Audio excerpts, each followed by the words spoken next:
Dignidad, género y reformas laborales.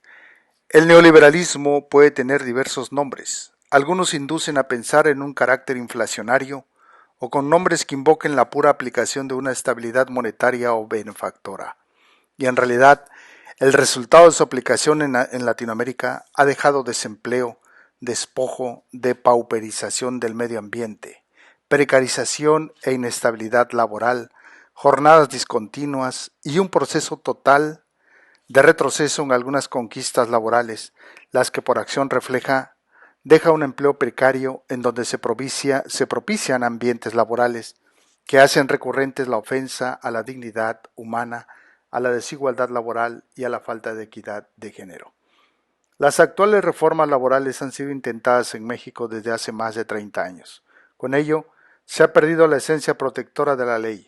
Con el presente estudio, se pretende buscar la motivación principal de las reformas laborales auspiciadas en principio por el Fondo Monetario Internacional y el Banco Mundial y diversos organismos empresariales nacionales e internacionales, quienes pretenden mayor flexibilidad en las relaciones laborales.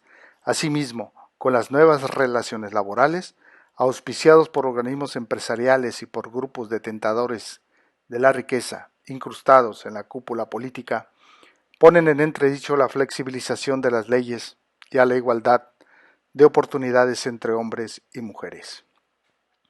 La juridificación de la dignidad se encuentra en el lugar relevante dentro de la Constitución de México, porque la idea elevada y fundamento jurídico eficaz para lograr un desarrollo armónico del pueblo es precisamente la elevación de la dignidad y la justiciabilidad de la misma a través de los diversos mecanismos e instrumentos jurídicos.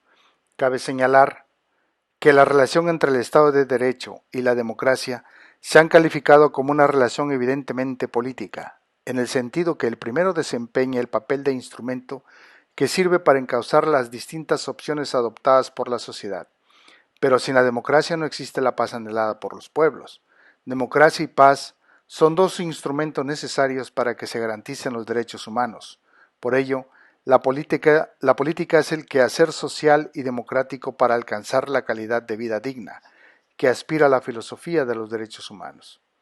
La búsqueda de la calidad de vida digna es un bien político y jurídico. Es una realidad ética y jurídicamente aceptable, al ser aplicado en casi todas las constituciones actuales. Las políticas públicas deben de enfocarse a la tutela de la libertad y de la dignidad como esencia de los derechos humanos. Desde los preámbulos de algunas de las constituciones y en las líneas rectoras de las mismas, se aprecia y se desprende que la consecuencia y objetivo final de las sociedades modernas es la búsqueda de una protección jurídica de la libertad y de la dignidad de los habitantes de una nación. Actualmente la dignidad y la libertad son bienes jurídicos, sociales, democráticos y culturales, donde confluyen y se integran todas las vertientes que conducen a un pleno desarrollo armónico de las sociedades. Descripción del método. En un Estado moderno, para que tenga cohesión y prevalezca la paz social y se consolide un verdadero Estado de Derecho y un verdadero Estado de Justicia, deben insertarse los valores de respeto, igualdad y equidad como valores en las constituciones y procurar mecanismos reales de justiciabilidad. Esto da como resultado la inalterabilidad de la paz social y por ende la estabilidad y permanencia política del mismo Estado. El embate neoliberal a través de las reformas actuales cercena los principios protectores de la clase trabajadora, quien es la parte más vulnerable de la relación laboral. Lo anterior da pauta al fiel reflejo de la tesis que el trabajo será una mercancía. La subvaloración del trabajo y del trabajador dará un pronunciado deterioro de las condiciones laborales y propiciará una caída real del salario, su poder adquisitivo, escasez del empleo y se propicia la informalización de las relaciones de producción, subocupación y una vida precaria de los trabajadores que brincarán de un empleo a otro para poder hacer frente a las necesidades de subsistencia.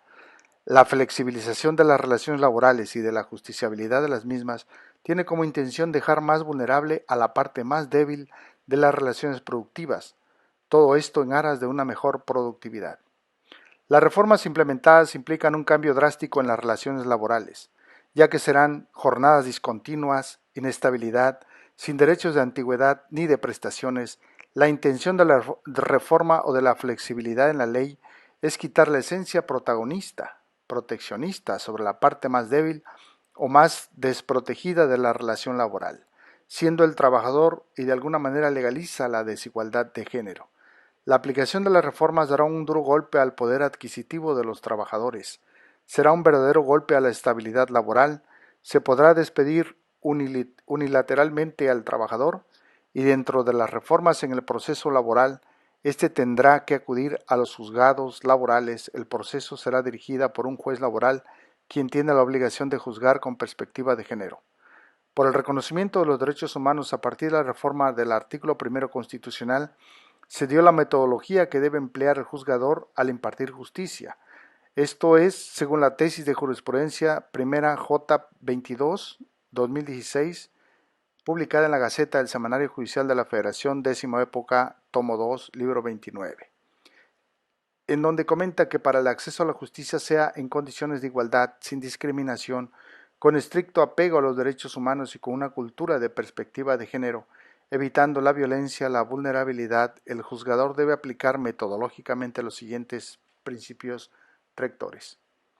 Primero, identificar primeramente si existen situaciones de poder que por cuestiones de género den cuenta de un desequilibrio entre las partes de la controversia. 2. Cuestionar los hechos y valorar las pruebas desechando cualquier estereotipo o prejuicio de género a fin de visualizar las situaciones de desventaja provocadas por condiciones de sexo o género. 3. En caso de que el material probatorio no sea suficiente para aclarar la situación de violencia, vulnerabilidad o discriminación por razones de género, ordenar las pruebas necesarias para visibilizar dichas situaciones. Cuarto, de detectarse la situación de desventaja por cuestiones de género, cuestionar la neutralidad del derecho aplicable, así como evaluar el impacto diferenciado de la solución propuesta para buscar una resolución justa e igualitaria de acuerdo al contexto de desigualdad por condiciones de género y para ello debe aplicar los estándares de derechos humanos de todas las personas involucradas, especialmente de los niños y niñas. Y sexto, considerar que el método exige que en todo momento se evite el uso del lenguaje basado en estereotipos o prejuicios, por lo que debe procurarse un lenguaje incluyente con el objeto de asegurar un acceso a la justicia sin discriminación por motivos de género.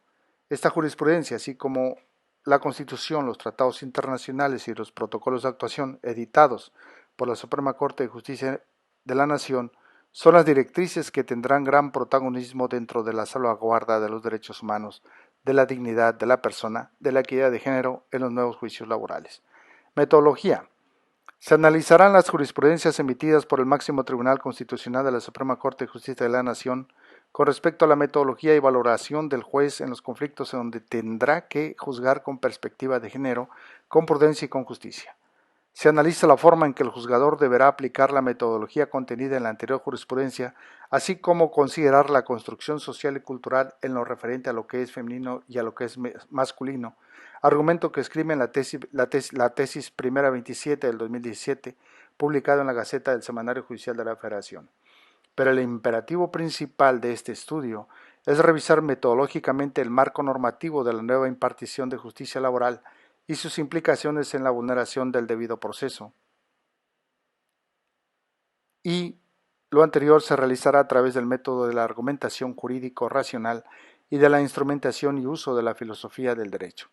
Nos apoyaremos en los diversos métodos, entre ellos el exegético, y de un estudio comparativo se hará un análisis de las diversas reformas en Latinoamérica y principalmente en México, y su impacto en la precariedad laboral, igualdad de género como igualdad de oportunidades desde las perspectivas de las reformas laborales y del proceso laboral.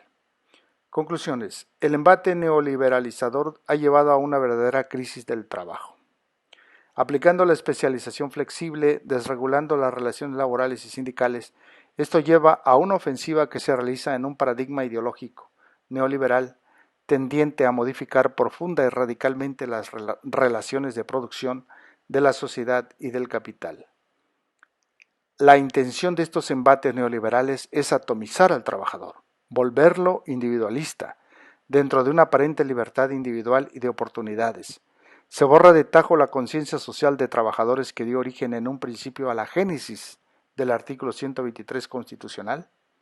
Esto refuerza el individualismo y rompe con la solidaridad de clase trabajadora, que es tronco toral de cualquier organización social. Finalmente es el que da fortaleza a las conquistas laborales consagradas en un inicio en la Constitución de 1917. Con las reformas laborales se ha impuesto lo que en la práctica y de forma ilegal se propiciaba, la banalización del despido laboral sin responsabilidad para el patrón. Es decir, el trabajador es despedido sin indemnización económica y sin causales invocadas y previamente descritas en la ley laboral. La aplicación de jornadas discontinuas o ininterrumpidas, es decir, trabajo por las mañanas o por las tardes y cuando no existe trabajo, despedirlos sin ninguna responsabilidad. Contratos parciales o de prueba por tiempo indefinido o para aprendizaje, llevando a la relación laboral a un ambiente propicio para la vulneración de los derechos humanos y de la dignidad humana, así como propiciar la desigualdad de oportunidades o discriminación laboral por razones de edad, sexo, preferencia sexual o por motivos de etnia o de origen. Situaciones que se dan en la vida cotidiana. Las actuales reformas que se están implementando sobre el proceso para el acceso a la justicia laboral se contraponen con el debido proceso y de un acceso real de justicia social, ya que el trabajador despedido tendrá que probar, como en los juicios civiles, en los juzgados laborales, la terminación exabrupta de la relación laboral que mantenía. Las diversas expectativas socioeconómicas implementadas en la legislación laboral ha dejado un ambiente precario para los trabajadores, tanto en el ambiente laboral como en la forma de buscar justicia. Dichas políticas implementadas sirven para profundizar más las crisis, los cambios económicos y culturales que han llevado en su manifestación más visible al crecimiento gigantesco de las actividades financieras, bancarias y por ende laborales. El neoliberalismo no es un proceso que solo ataque a flujos especulativos, a políticas de gobierno, sino que impacta en todo el proceso de producción y de consumo. El cambio a la Ley Federal de Trabajo es una nota discordante, es una regresión de los derechos ganados de los trabajadores, trastocan y cercenan los derechos humanos. Gracias.